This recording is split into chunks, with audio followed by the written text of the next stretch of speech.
Welcome back, and now I want to talk about this very important topic. And this was really important as far as my recovery went. And basically, I want to talk about the foundation for recovery. And in this, I will talk about how I defined my depression and an important concept that I found that allowed me to begin my recovery. What I found was there were numerous times throughout my depression where I felt I was getting better and things would be working out and feel optimistic and as if my recovery was building, only for everything to come crashing down around me. And I'd find myself back at square one, which just left me feeling really frustrated and hopeless. Which there's one thing about feeling helpless. When you start feeling hopeless, that's a tough place to be.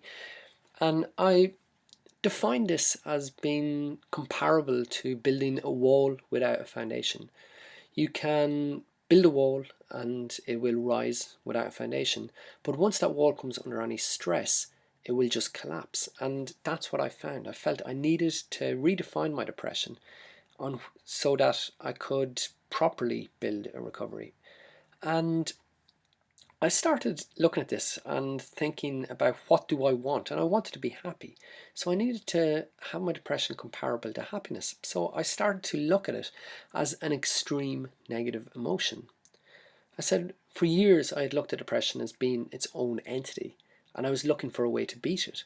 However, I could not grasp exactly what it was, and this left me helpless.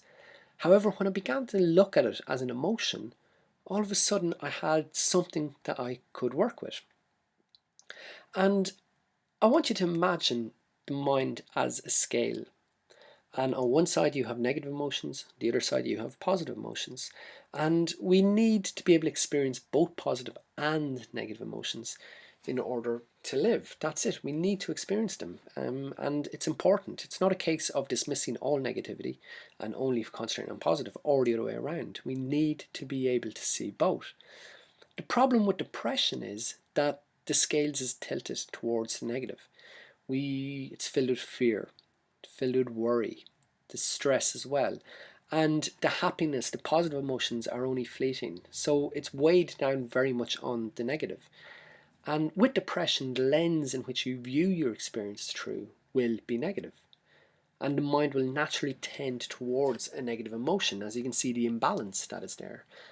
And the other side of that is the effort required to tilt the scales back to the positive can be so much. So we spend much of our time feeling miserable. As in looking at that scale, you would have to really push yourself to feel happy, to feel joy, to feel everything just to balance that out. And that imbalance is a tough place to be. What we want is contentment, where the scales is balanced. It's not positive, it's not negative, it's just in between. And that allows us to experience the appropriate emotion for a given moment. So I began to look, as I said, I began to look at my depression as being a negative emotion. And from this, I needed to understand and to find out what caused emotions. And thankfully, my answer came in just one paragraph in this brilliant book by Richard Carlson called Stop Thinking, Start Living. And in it, he talks about it being a common misconception that circumstances are what cause you to have certain emotions. That when we're feeling bad, it's because loads of bad things are happening around us. When we're feeling good, it's because lots of good things are happening around us. And there is a certain element of truth to this, but it's not the fundamental cause. So Richard Carlson's talking. He says, okay, a person wakes up one morning, goes to their window and pulls back their curtains, looks outside and sees that it's snowing everywhere. And they instantly feel joy. They think of all the fun things they can do with snow, out playing with friends, the beautiful views. Everything's just going to be fantastic. 2 doors down on the same street, person gets up, goes to their window, pulls back their blinds and sees that it's snowing. But instantly they start thinking, wow, what if my car doesn't start? I'll have to get the bus to work and it'll be just miserable. It's going to be so, so bad and just horrible. If you ask this person, why do you feel so bad? Their answer would be, the snow. Isn't that obvious? The first person, though, if you asked, why are you so happy? Their response would be the exact same. The snow. What a ridiculous question. But we have to ask ourselves, what is the snow? Well, the answer is it is just snow. It's neutral. So when you look at it, what caused the first person to feel miserable? What thoughts did she have? And you just look and you see she was worried about would her car start. She felt uncomfortable with the weather, what was going to do. This led to annoyance. This led to more frustration. And this led to feelings of feeling gloomy and anxious. The first person was feeling happy. And what were their thoughts about the snow? They were thinking of all the fun they could have, out playing with friends, the joy that would bring, and all the positives surrounding it. And as a result, they felt so happy. So if you look at both of these, it really are the thoughts that fill their mind that led to the emotions. And Richard Carlson simply puts it, a thought precedes an emotion. And this was my foundation. All of a sudden I could see where my miserable feelings were coming from. So later on, at the end of this module, I'm going to ask you to fill out a thought mood diary.